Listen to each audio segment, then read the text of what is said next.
اللہ اللہ کہنا ہے جب اللہ۔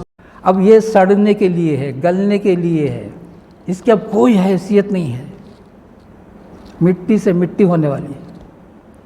لیکن ایک چیز جو اس سے جدا ہوئی ہے اس کی ہمیشہ کی قیمت ہے۔ اگر اچھا کیا ہے علیین میں جائے گا، اللہ حفاظت فرمائے، اللہ حفاظت فرمائے۔ اگر اچھا نہیں کیا ہے سجین میں جائے گا۔ تو اب اس کی حفاظت کے لیے، اس کی ترقی کے لیے کس چیز کی ضرورت ہے؟ اسی کو اللہ تبارک و تعالیٰ نے فرمایا الرحمن علم القرآن۔ رحمان ایسا رحمت والا ہے کہ اس نے قرآن سکھایا ہے۔ یہ قرآن کیوں سکھایا؟ روح کے لیے سکھایا۔ روح کی ترقی اسی قرآن پاک کے ساتھ ہے۔ اس کے بعد اللہ نے کہا خلق الانسان، انسان کو ہم نے پیدا کیا۔ انسان کا ذکر کرنے سے پہلے اللہ نے کہا قرآن ہم نے سکھایا ہے۔ قرآن کا سب سے پہلے پڑھانے والا اللہ تبارک و تعالیٰ ہے، اس کے بعد حضرت رسول اللہ صلی اللہ تعالیٰ علیہ وسلم۔ اب اس قرآن پاک کے پڑھنے پڑھانے کے لیے 1500 سال سے جیسے پانی، آگ، ہوا مفت میں رکھا ہے، یہ تعلیم کو بھی اللہ نے مفت میں رکھا ہے۔ کیوں؟ اس کے بغیر روح کی ترقی نہیں ہوگی، اس کے بغیر روح کی حفاظت نہیں ہوگی۔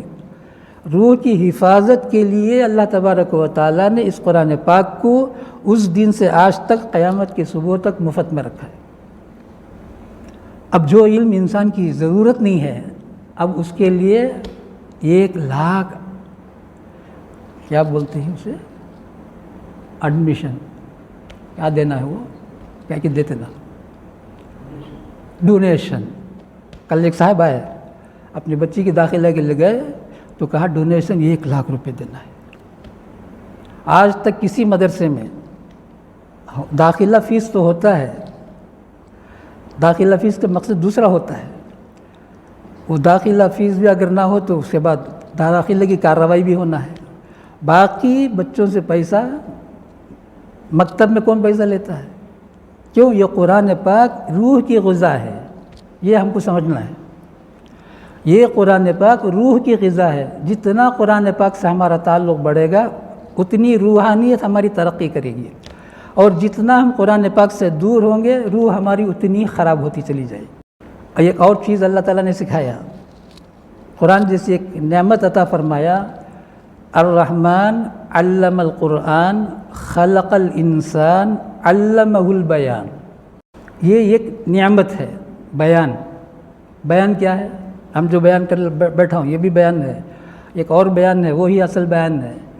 ایک آدمی کے دل میں ایک بات ہے، اب اسے سامنے والے کو بولتا ہے، وہ بیان ہے۔ سامنے والا دوست ہو، سامنے والا کوئی بھی ہو، سامنے والی بیوی ہو، سامنے والا ماں ہو، باپ، جو بات انسان کرتا ہے کسی کے سامنے اسی کو بیان بولتے ہیں۔ یہ ایک بڑی نعمت ہے۔ اگر یہ نعمت اللہ تعالیٰ کا ادا کرتے تو ہم آپس میں ایک دوسرے کے دل میں جو کچھ باتیں ہیں کیسے ہم ادا کرتے؟ تو یہی نعمتوں کو اللہ تعالیٰ جو انسانوں کے اوپر برسایا ہے، یاد دلا کر 30 پر 1 مرتبہ کہا ہے سورہ میں، فَبِأَيِّ آلَاءِ رَبِّكُمَا تُكَذِّبَانِ۔ او انسان، او جنات، بتاؤ اللہ تبارک و تعالیٰ کی کون کون سی نعمتوں کو جھٹلاؤ گے؟ ایک ایک نعمت کو بیان کرتا ہے، فوراً پوچھتا ہے اللہ تعالیٰ کی کون کون سی نعمتوں کو جھٹلاؤ گے؟ یہ ایک نعمت بیان کرتا ہے، فوراً پوچھتا ہے اللہ تعالیٰ کی کون کون سی نعمتوں کو جھٹلاؤ گے؟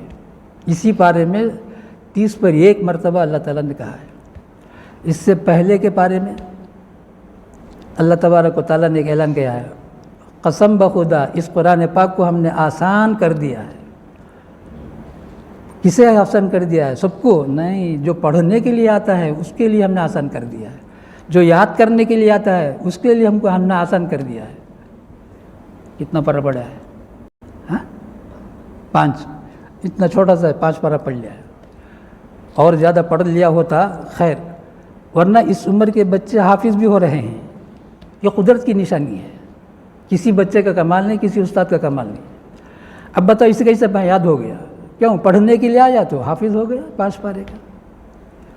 اب یہ بھی ہوگا تقریباً 12-13 پارے کا، یہ 18-20 پارے کا، خیر بڑا بچہ ہے، بڑے بچے کا حافظ ہونا بھی اللہ تعالیٰ کا ایک معجزہ ہے۔ انشاءاللہ سب حافظ ہوں گے، مکمل تراویح پڑھے ہیں، پورا قرآن پاک کا الحمدللہ سنے ہیں، اور روزانہ عصر کے بعد ایک مرتبہ پورا قرآن پاک سن رہے ہیں۔ اللہ تبارک و تعالیٰ ان بچوں کو قبول فرمائے۔ میں تو روزانہ دعا کرتا ہوں، یا اللہ ان بچوں کو قبول فرما لے، ان بچوں میں سے کسی کو بھی محروم نہ فرما، اس طرح سے ہمیشہ دعا کرتا ہوں۔ تو بہرحال قرآن ہی انسان کی ترقی کے لیے روح ہے، جیسے روح ہے ویسا روح ہے وہ۔ روح اگر نہیں تو انسان چاہے کتنا ہی اونچا سے اونچا ہو جائے اس کی کوئی حیثیت نہیں۔ وَلَقَدْ يَسَّرْنَا الْقُرْآنَ لِلذِّكْرِ فَهَلْ مِن مُدَّكِرٍ، ہم نے قرآن پاک کو بہت آسان کر دیا، لیکن ہے کوئی حاصل کرنے والا؟ 4 بار پوچھتا ہے، وہ 4 بار جب پوچھا ہے اس سے پہلے 4 قوم کا ذکر فرمایا ہے، 4 نبیوں کا قصہ ذکر کرنے کے بعد اللہ تعالیٰ نے فرمایا دیکھو ان نبیوں کو ان کی امتیوں نے جھٹلایا تو ہم نے ان کو عذاب میں مبتلا کیا، دیکھو تم قدر کر لو اس قرآن پاک کی، اس کو پڑھنے والے ہو جاؤ، اسے سیکھنے والے ہو جاؤ، اسے یاد کرنے والے ہو جاؤ، اسے سمجھنے والے ہو جاؤ۔ اللہ ہم سب کو سمجھ عطا فرمائے اور عمل کی توفیق عطا فرمائے۔ عالم کا ہر مسلمان قرآن پاک سے لگ جائے، دشمن سے دشمن مسلمانوں کو کچھ بھی نہیں کر سکتا ہے۔ 50 مرتبہ بیان میں بول چکا ہوں، ایک ہی علاج ہے، امت ذلت سے اگر باہر آنا ہے امت قرآن پاک کو سینے سے لگائے۔ جب تک امت قرآن پاک کو سینے سے نہیں لگائے گی اس وقت تک اس ذلت سے باہر مسلمان نہیں آئیں گے۔ اللہ ہماری حفاظت فرمائے، ہماری غفلت کو دور فرمائے۔ اس ماہ مبارک کی برکت سے عالم کے ہر مسلمان کے اندر اللہ تبارک و تعالی قرآن پاک کی محبت داخل فرمائے۔ اللہ کے رسول صلی اللہ تعالیٰ علیہ وسلم دعا کرتے ہیں، کیا دعا کرتے ہیں؟ یا اللہ میرے خون میں، میرے رگ و ریشے میں، میرے ساری چیزوں میں، اللہ تبارک و تعالیٰ فرماتے ہیں ان ترزقنی القرآن العظیم وتخلطہ بلحمی، میرے گوشت میں، و دمی میرے خون میں، و سمعی میرے کان میں، و بصری میرے آنکھ میں، اور میرے پورے جسم میں یا اللہ اس قرآن پاک کی محبت گھسا دے۔ یا اللہ کے رسول دعا کرتے ہیں۔